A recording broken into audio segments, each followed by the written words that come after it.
Ini adalah monster yang mengerikan. Karena cacat lahir, tubuhnya berubah menjadi roda. Topeng aneh di kepalanya, terkadang senyuman bodoh. Melihat pihak musuh jumlahnya banyak, gadis itu dibawa bimbingan Kon-Kon. Segera berjalan ke sebuah jalan kecil. Siapa kira itu jalan buntu. Pada saat ini, monster kursi roda itu tiba-tiba menyerbu masuk. Dan perlahan berjalan menuju gadis itu. Pada saat kritis, Kon-Kon ingatkannya ada lubang kunci di dinding.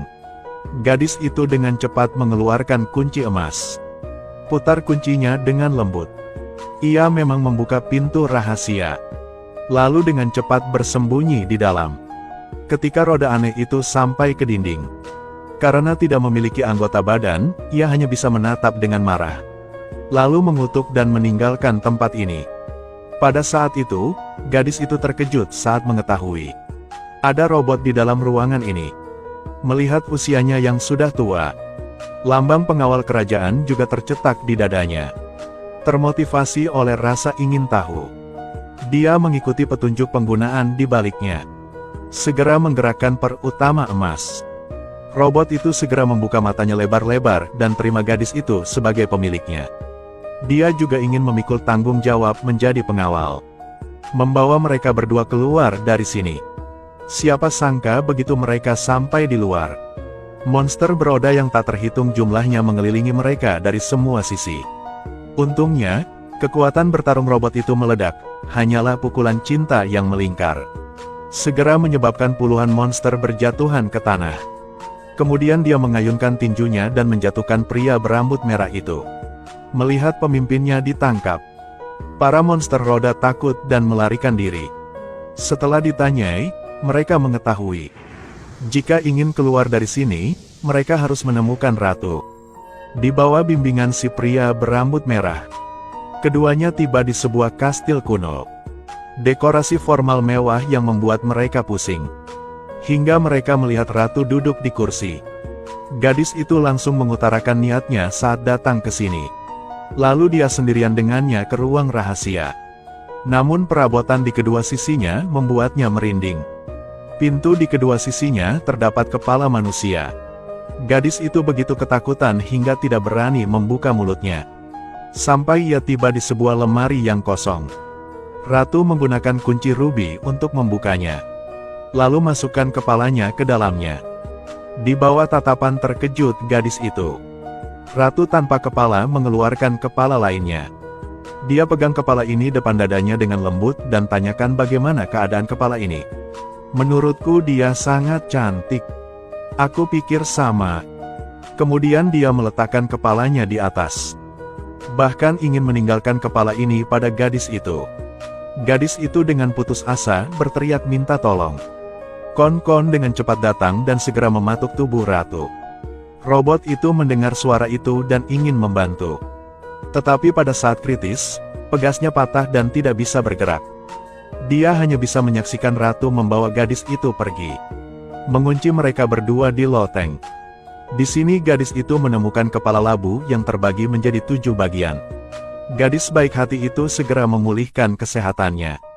Untuk membalas budi gadis itu, labu itu berkata bahwa ratu mempunyai sebotol bubuk kehidupan. Letaknya di jendela nomor 31. Namun sebelum itu, dia terpaksa menyelinap ke kamar tidur ratu untuk mencuri kunci. Setelah mendapatkan kunci, gadis itu bergegas menuju lorong. Dengan menggunakan kunci untuk membuka lemari baja, ia berhasil mengambil botol tersebut. Tak disangka, kepalanya terbangun karena ini. Manfaatkan saat si ratu masih belum memiliki kepala. Gadis itu segera berlari kembali ke loteng. Segera menaburkan bubuk kehidupan ke tubuh rusa. Baca lagi mantra di botol itu, rusa itu segera hidup kembali. Kemudian mereka segera duduk di kereta rusa. Sebelum ratu datang mereka berhasil melarikan diri. Dan perlahan menjauh dari kastil. Entah sudah berapa lama mereka terbang. Mereka terbangun karena suara angin kencang. Dan talinya langsung putus berkeping-keping. Mereka mulai jatuh bebas. Untungnya, di bawahnya ada gunung salju. Setelah terjatuh, untungnya rombongan tersebut masih selamat dan sehat. Saat ini, Batu di sebelahnya telah berubah menjadi wajah manusia. Bertanya kepada mereka mengapa mereka masuk tanpa izin di wilayahnya. Segera setelah itu, tanah pegunungan bergetar di bawah kakinya, membuka sebuah gua besar. Gadis itu segera jatuh dan perlahan-lahan melayang ke dunia indah di gunung bersalju. Gadis itu melayang jauh ke dalam gunung bersalju. Teman-temannya juga dengan cepat menangkapnya. Dewa Gunung ingin bermain sebuah permainan dengan mereka. Ternyata seluruh kerajaan Giok ditelan olehnya. Bahkan pangeran boneka pun menjadi sia-sia. Dia memberi kesempatan kepada semua orang. Masuk saja ke dalam gua dan temukan pangeran yang sebenarnya. Lalu dia akan biarkan mereka pergi. Jika tidak, mereka akan selamanya menjadi sampah di sini. Kemudian labu dan robot itu terus bergerak ke dalam. Namun lama-lama tidak ada hasil. Seperti yang dibayangkan, ada yang tidak beres. Kini hanya gadis itu yang tinggal sendirian. Untuk menyelamatkan temannya, gadis pemberani itu memasuki gua. Di sini puluhan ribu barang dekoratif indah dipajang. Ingin cari pangeran yang sebenarnya di dalam ini bahkan lebih sulit daripada masuk surga. Jadi dia menutup matanya dan berputar beberapa kali. Majulah dengan aura karakter utama. Bersiap untuk menyentuh apapun. Tapi ketika dia mengangkat patung itu dan membuka matanya, dia tertarik pada batu giok di sebelahnya. Jadi dia segera mengambil batu giok itu dan mengucapkan mantranya. Pangeran boneka itu tiba-tiba muncul. Tidak menyangka dia benar. Gadis baru itu menyadari teman-temannya semuanya telah berubah menjadi batu giok. Keduanya segera berkeliling mencari dekorasi berwarna hijau. Cepat selamatkan nyawa rusa itu. Begitu dia berubah menjadi kepala labu, Dewa Gunung muncul entah dari mana. Hendak menyingkirkan beberapa pelanggar permainannya. Di bawah tatapan ketakutan semua orang, ia melahap bangku. Ia kemudian mencubit kepala labu tersebut dan melemparkannya ke dalam mulutnya. Pada saat kritis, sebutir telur jatuh ke dalam. Ternyata itu adalah telur yang dilahir kon-kon di dalam labu. Segera setelah itu, Dewa Gunung langsung sakit perut.